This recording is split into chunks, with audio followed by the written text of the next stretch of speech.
To fix this, you have to run these three commands in Windows PowerShell. Now, before you run this command, you can create a backup of registry first. So type in registry editor in Windows search box and then click on registry editor.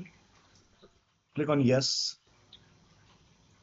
And then you can go to file at the top, click on export, go to desktop. You can name this as backup.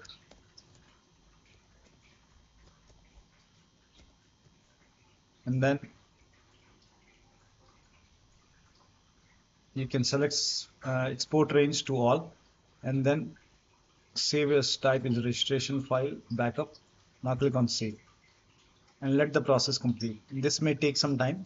Once this is done, now once you have a backup created, so here you can see the backup is created now.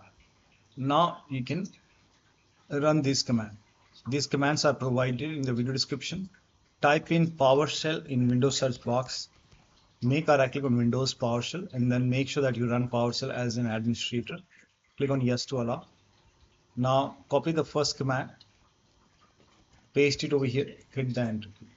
Once done, copy the second command, paste it, hit the enter key.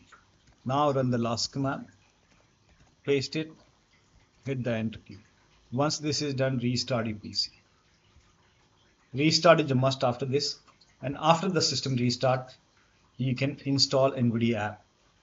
If you face any trouble, you can always put the in future, like if you face any problem, if you want to restore registry, you can select backup and then click on open. This will restore the registry. So after you run these three commands, now you have to restart your PC, and after the system restart, you can update or install NVIDIA app, and you should be able to launch or install NVIDIA app successfully. So that'll be all. Thank you so much for your time, and please like this video and subscribe to my channel.